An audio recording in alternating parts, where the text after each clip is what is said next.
Hi everyone, Fenris Models here, and today I wanted to share with you my build of Tamiya's Triceratops Diorama Set in 1/35th scale.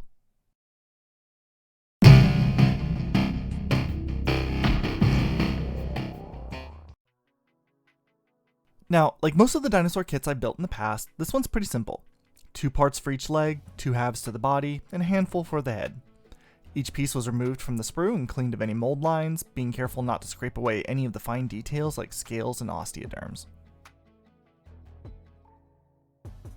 When attaching the parts, I like to give it a little extra of the Tamiya extra thin cement and really squeeze them together so a little of the melted plastic squeezes out of the seam. This will help with seam removal later in the process, necessitating less putty. For those of you who have seen my Velociraptor diorama, linked in the card above, this diorama set comes with 2 extra raptors that I did steal for that one. So to replace them, I'll also be adding in the Hypsilophodon and the Oviraptor from Tamiya's Mesozoic Creatures set. These 2 were prepped in a similar manner, and then assembled.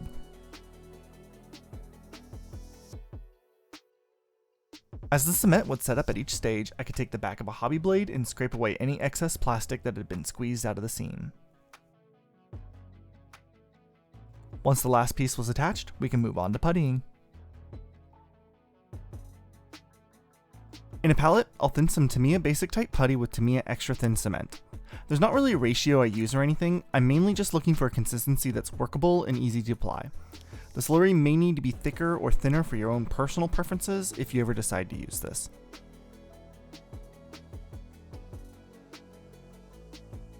Using the same cocktail stick I used to mix the putty and the cement, the putty slurry is then applied to all of the seam lines. I'm not really worried about being too neat here, we'll be able to remove the excess putty without losing detail here in a minute, but by applying a good solid amount, you won't need to go back with the second or third application of the stuff. The putty is then set aside to set up. I'm not really going to let it fully cure per se, but we want it to set up a little more before we get to the cleaning portion. For example, by the time I'm done with puttying the Triceratops, the Hypsilophodon and Oviraptor here will be ready for cleanup.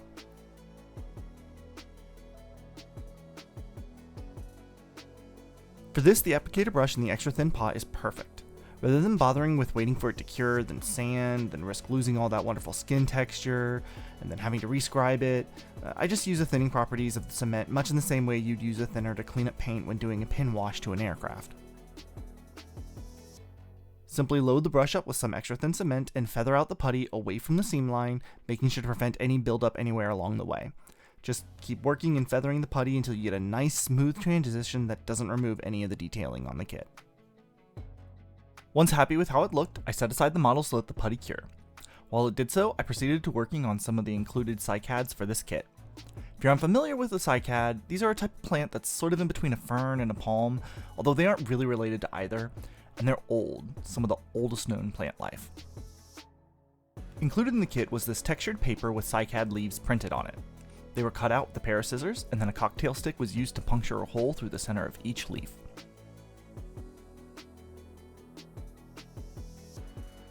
Similar to some palms, cycads have this cone-like structure in the center. The plastic cones included in the kit have a small point coming from below, and each leaf was then strung onto one of these points, 8 leaves to a cone. The leaves were then tousled into shape, and then a small bushing was glued onto the bottom to keep the leaves from slipping off. The main body of the cycad came in 2 parts, which were cemented together. And then the cycad leafy portions were added and cemented in place.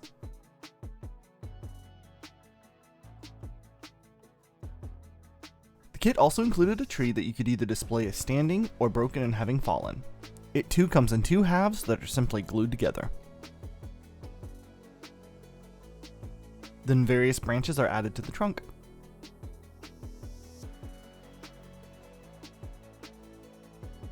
For my diorama though, I wanted to display it still standing. And while I was working on the base, I went ahead and added the rock. I'm not sure why it wasn't molded in like the others though, and that was a curious choice on Tamiya's part. There were also some branches that needed to be added to the fallen trunk molded into the base. Then I returned to the dinosaurs, starting with the Oviraptor. One of the best things about painting dinosaurs is you can really paint them however you feel like. Since usually I do a good bit of patterning on mine, I kind of wanted to do something more simple for this one. So, the whole figure received a coat of a 7:2:1 ratio of Model Air Red, Model Air Insignia White, and Mecha Color Electric Blue. Mecha Color German Gray 70.995 is used on its beak. I prefer to use a very dark gray over straight black for these sorts of things because pure black isn't something often found in nature, and it can feel a little too unrealistic for my tastes.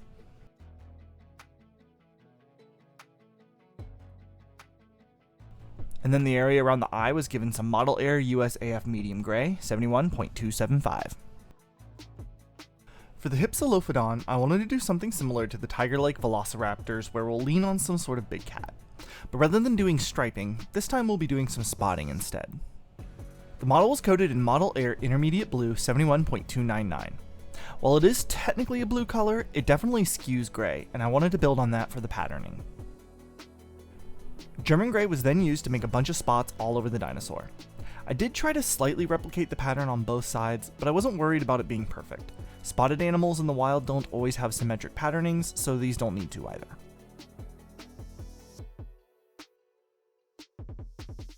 USAF Medium Gray was then applied to the center of each spot.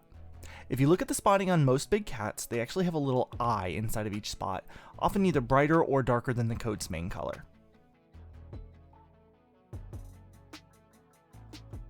And then the eyes, well, the actual eyes, on both the Oviraptor and the Hypsilophodon were picked out in Model Air Yellow RLM04 71.078.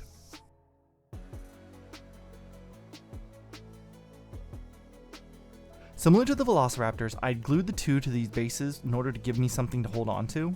However, in order to add them to the diorama, the bases were going to have to be removed.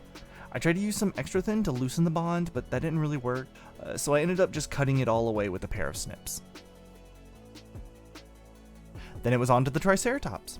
Similar to the Oviraptor, overall I wanted a relatively simple patterning for the Triceratops, and so I opted for a basic counter shading scheme. The underbelly and insides of the legs were therefore coated in Model Color Flat Flesh 70.955. As you can see, I chose to follow a line that was molded into the kit for this to make sure it remained even on both sides. Regular Artist's Acrylic Master Touch Rouge SA200 was used for the rest of the body. Even though the regular Artist's acrylics are thicker than our usual hobby acrylics, I find they still work perfectly so long as you thin them properly. Here, I'm using Vallejo's airbrush thinner and kept adding it to the paint until it sprayed nicely through the airbrush.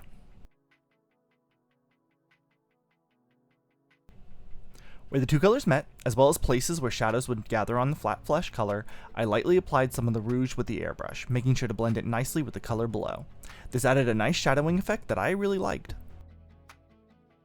To the rouge was added some Game Color Night Blue, 72.019. This new darker color was similarly applied in places where shadows would gather on the rouge, such as behind the frill,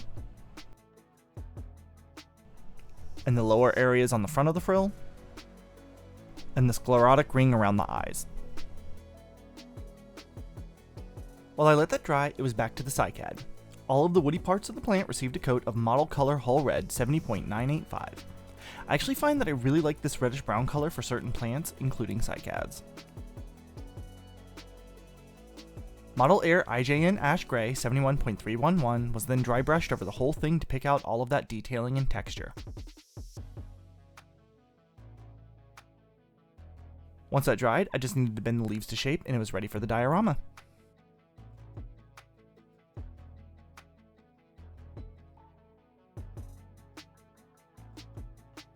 For the dead tree trunks, Model Air Wood 71.077 was used.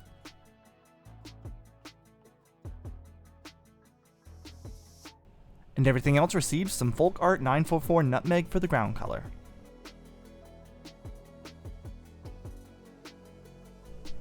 Well, almost everything else. For the pond in the back, I mixed in just the tiniest drop of German Gray to darken it some and create a believably wet dirt color.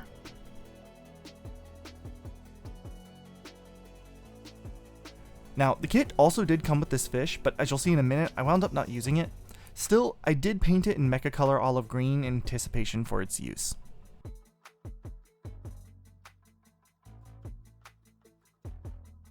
In the pond was molded a little salamander-like thing. I painted it in German gray as well. I do plan to be filling this with resin, so it needed to be differentiated from the rocks. The kit came with this thin blue acrylic sheet to put over this area, but I didn't like how it looked. Instead, I simply mixed some turquoise alcohol ink in with some Vallejo still water, and then poured it in. Now, in fairness, this was probably a little deeper of a pour than I should have attempted with this product. It worked out in the end, I think, but I was definitely testing my luck here. About 3/4 of the way through the pour, I tried to set the fish in there. It's supposed to be able to stand up on its own, but it just wasn't having any of that, so I just removed it. Then I poured in the remaining amount. Now this product will shrink, so in the end I should have possibly gone in with another layer, but I was happy enough with how it turns out and I didn't want to accidentally mess things up. The rocks at the water's edge were attached, and then using a cocktail stick I made sure the resin reached all the way to the rocks. We don't want there to be any space between them, otherwise it'll look like the rocks are just hanging over the water. And with those last rocks in place, we can go ahead and paint them all. I like to use 2 colors for rocks on these, IJN Ash Gray and USAF Medium Gray. What I'll do is randomly paint the rocks in one color or the other, and then each time I return to the palette, I'll load up the brush with the other color instead. Now, I'm not rinsing the brush in between these either. This way, if I'm in the middle of a rock, say, I can sort of wet blend the 2 colors together. So I'll continue this process of ash gray, medium gray, ash gray, medium gray, until all of the rocks are painted in. And because I forgot to do it earlier, all of the dead wood gets dry brushed in whole red. The base was set aside with the box lid protecting the resin from dust while I let it set up. In the meantime, I could finish off the Triceratops. IJN Ash Gray was once more used, this time to paint the horns. Game Ink Sepia 72.091 was then applied all over the horns to stain the color and bring out all of that detailing. Then the eyes were picked out in Master's Touch Orange SA 150. Black was used to pick out the pupil, and then a small dot of white for the reflection point. Once the resin was fully cured, we could finish the base. Mecha Weathering Oiled Earth Wash 69.521 was applied randomly over the base. Using a slightly damp brush, it was worked in and the edges feathered out so as to not create any hard edges along the color shift. The same was done with some Game Ink Sepia,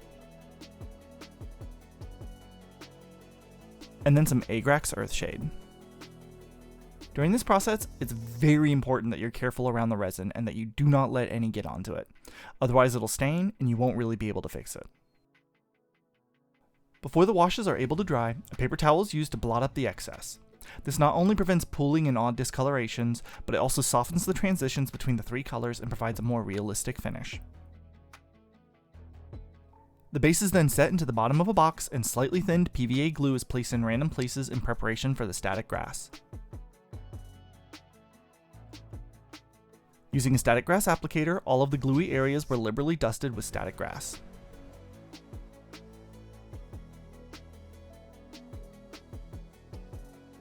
Excess grass was gently knocked off and saved for future projects. While the glue was still wet, I sprinkled on some green flocking as well to give the grass some variation in tone. I also glued on some larger clump foliage to replicate bushes on the landscape. And with that, we're pretty much done. All there was left to do now was to paint the edge in black and attach the dinosaurs. Once the Triceratops was in place, we can call this one done. And there we go, my build of Tamiya's Triceratops Diorama Set with additional add-ons from the Mesozoic Creatures Pack in 1/35th scale. If you haven't noticed by now, I really like these sets. I have a lot of fun building them, and I hope you have a lot of fun watching these videos of me building them. This one, I did try to keep on the simpler side, though there was the resin pour, which was new to me. I'm not perfectly happy with how it turned out, but I'm happy enough. I think next time though, I'll take more time and pour in more layers. I'll be honest though, I'm starting to run out of ideas for patternings. Before I go all crazy and start doing them in something like, I don't know, a red, white, and blue scheme or something, how about you drop a comment in the comment section below with a color scheme you'd like to see displayed on a dinosaur? Who knows, maybe next time I might use one of your schemes for one.